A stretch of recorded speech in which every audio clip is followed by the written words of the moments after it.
So longtime viewers of my channel will know just how much a fan I am of the Bushcraft Essentials line of wood burning stoves, like this XL that I'm holding here.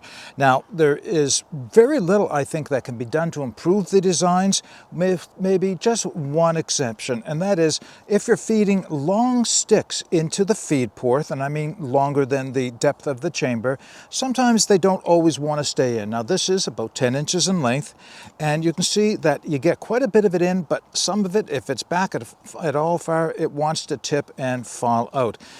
It'd be nice if there was a way of keeping that from happening so you wouldn't have to do as much wood processing. You could just use longer sticks and feed them in without having to cut them smaller.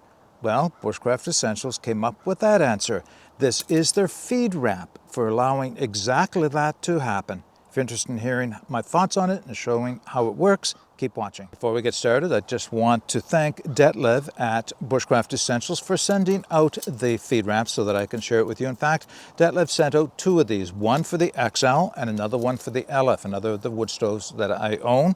In fact, I was using that this morning already for heating water for coffee, but now I'm setting up to do some lunch. That's why I wanted to take the opportunity to show you how the feed ramp works. So very, very simple design. Start with, you can see there are notches on each end, and those notches are going to rotate into the corner of the feed ramp, and there are chains. This, by the way, this is a titanium one, and it has two little chains on it, and those are going to attach to the top of the stove. Now, what I thought it might be easier is if I bring the camera down a little bit and focus in so that you can see exactly how it works. Okay, installing the feed ramp on the Bushcraft Essentials bush box, either the XL or the LF, is exactly the same. Very simple.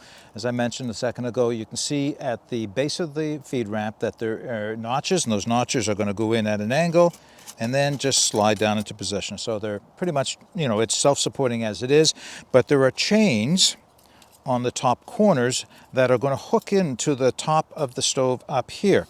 And you just have to choose which one of the links in the chain is the right one for the degree of, get that leaf out of the way, the right one for the degree of ramp angle that you are looking for.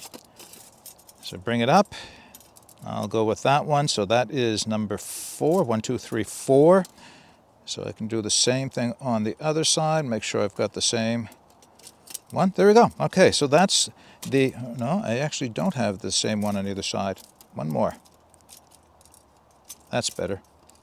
All right, so I have a degree, not quite a 45-degree angle feed into the feed ramp, but what's nice about this now is that when I put a stick in, I can put in sticks at least this 11 inches in length, and you can see it is fully supported and pretty much self-feeding as well. As it burns down, at the most I might have to do is just tap and slide it into the fire itself, but it works really, really well. Now, there is one other use for this. This was not something that Detlev had mentioned, but he knows my interest in being able to do this, so when I tried it, it works perfectly. So one thing I like to do with the stoves, especially when the fire ban is on, is to use charcoal in them. So charcoal is a great fuel for cooking over. It's a great, we can use it. Okay, I don't know if everybody can use it, but we can use charcoal in wood stoves during a fire ban, so we're very fortunate that we can.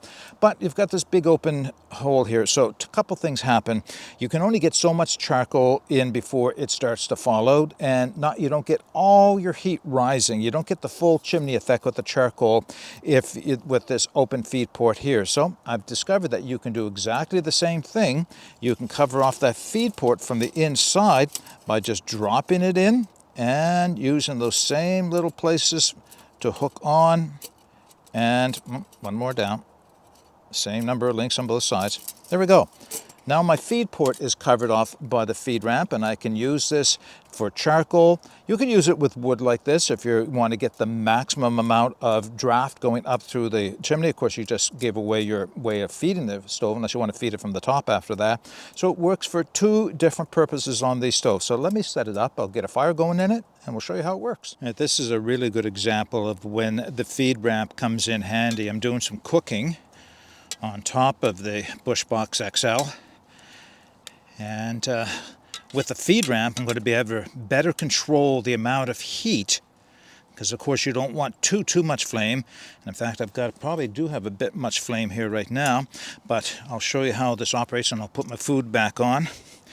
So I've got the sticks in, the feed ramp. I put in 3. I've got lots of flame happening.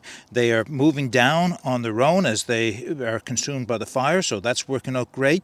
You can do as many sticks or as few sticks as you want, depending on how much flame it is that you need.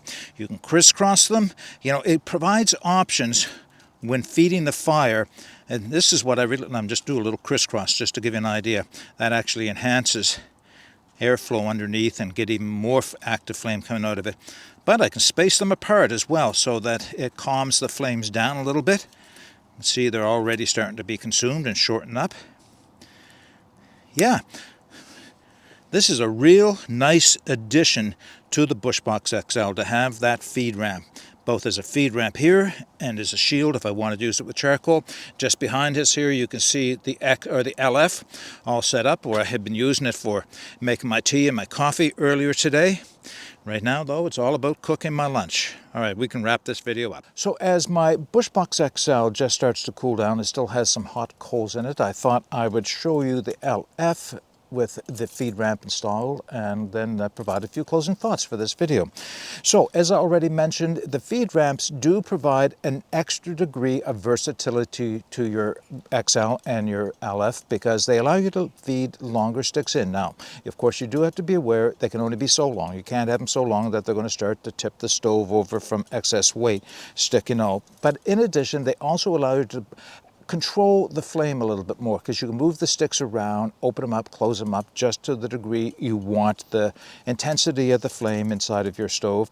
And of course there is that other option to take the feed ramp, the feed ramp, and drop it down inside and hang it so that it covers off the feed port altogether. That does greatly accelerate the chimney effect that these stoves will have, and you'll have a much better charcoal burner. That's at least what I've been using it for. Okay, so what I'll do at this point is I'll put the links to where you can take another look at the feed ramps for the Bushcraft Essentials Bushbox LF and XL in the video description. If you have any questions or comments, then put those in the comments section below. But until next time, get out and explore and take that path less traveled, because it will make all the difference. Bye for now.